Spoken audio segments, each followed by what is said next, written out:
17 साल का खुदीराम बोस, प्रफुल्ल चक्की, सुना होगा आप लोगों ने।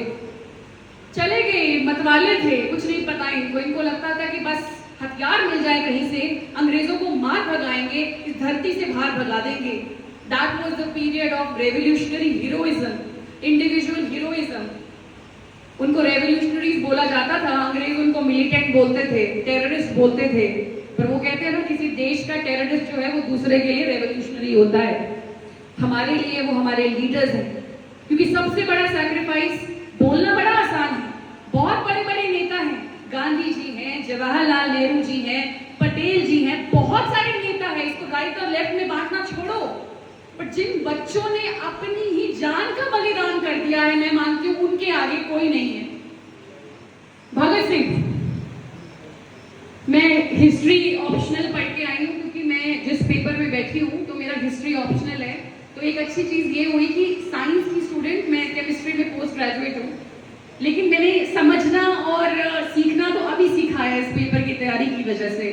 जब हिस्ट्री पढ़ी, हमारे बहुत सारे ऐसे लड़के भी होते थे, लीडर्स भी होते थे, पहले तो वो शुरुआत करते थे और बाद में वो पकड़े जाते थे।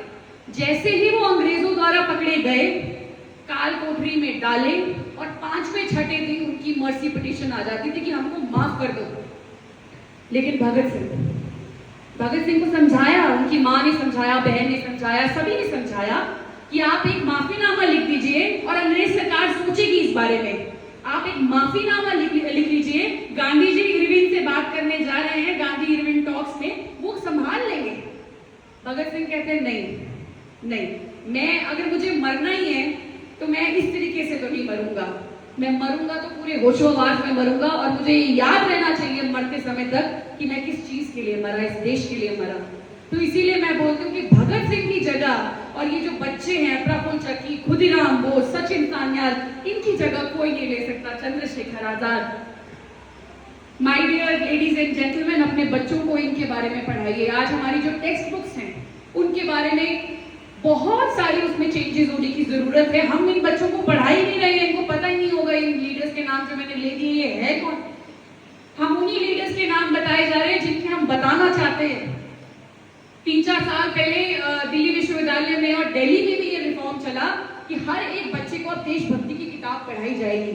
देशभक्ति की किताब पढ़ाना वो किसी प्रकार का कोई पॉलिटिसाइजेशन नहीं है। अगर आप अपने इतिहास को ही नहीं जानते कि आपके बाप दादा कहाँ से आए हैं, जहां पे आप सांस ले रहे हैं, ये सांस इतनी आजादी से क्यों ले रहे हैं, तो लानत है हमारी ऐसी जिंदगी पे। तो फिर क्या फायदा? फिर तो अंग्रेज भी उस समय हमें ऐसा ही क्लर्क बनाना चाहते थे। मैं आप लोगों को एक बात बताऊं, मैं अधिकारी हूँ। 1800 में वुड्स डिस्पैच नाम का एक पॉलिसी आई। अंग्रेजों ने कहा कि इन सारे के सारे इंडियंस को जो है वो अंग्रेजी सिखाओ, इसलिए नहीं कि इनका विकास हो जाए, इसलिए कि ऐसा आदमी बने, एक ऐसा नौकर बने, I am repeating my self, ऐसा नौकर बने जो कपड़े तो अंग्रेजों के पहनता हो, सूट बूट, पीता चाय हो, छाछ नहीं चाय पीता हो, लेकिन जब बात चले, जब दिमाग चले, जब विचार चले, तो वो चले अंग्रेजी। समझ रहे हैं आप?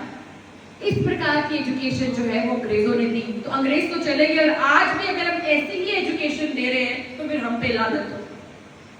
मैं डीएवी से आती हूँ, डीएवी का प्रोडक्ट हूँ। मुझे इस बात की इसलिए खुशी होती है कि हमारे स्कूल में हर सोमवार को हवन होता था।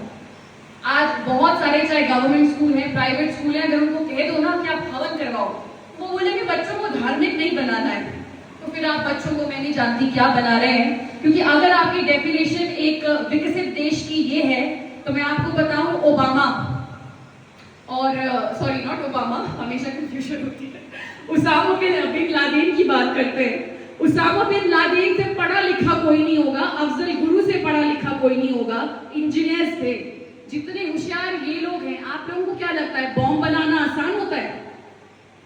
बॉम्ब बनाना आसान नहीं होता। विस्फोट कराना आसान होता है? आसान नहीं होता है।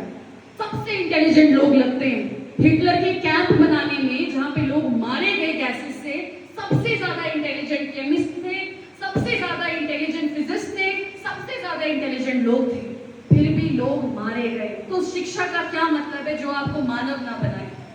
समझ रहे हैं मेरी बात?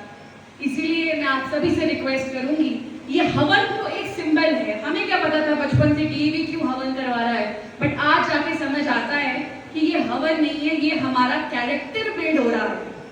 और जब एक एक बच्चे का कैरेक्टर बिल्ड होता है तब देश का कैरेक्टर बिल्ड होता है। तो यही तो सीखना है, यही तो तुम्हारे आजादी के मायने हैं। तो मैं आप लोगों का ज्यादा समय नहीं लूंगी। 77 साल पूरे हो गए हैं, 78वां लग गया है। आज भारत 5वीं सबसे लार्जेस्ट इकोनॉमी है, जीडीपी लगभग $3 ट्रिलियन से भी ज्यादा की जीडीपी है। लेकिन फिर भी कुछ चीजें ऐसी हैं जिन पे हमें काम करना होगा।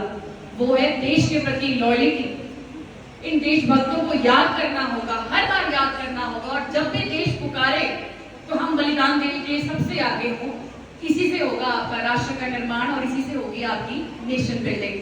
बस इन्हीं शब्दों के साथ मैं विराम लूंगी। और हमेशा मैं एक डायलॉग बोलती हूँ, वो भी बोल के जाऊंगी कि सीढ़ियां उनको मुबारक हो जिनको छत तक जाना है। सीढ़ियां उनको मुबारक हो जिनको छत तक जाना है। अपनी मंजिल तो आसमान है, हमें अपना रास्ता खुद बनाना है। जय हिंद, जय भारत, जय हिमाचल।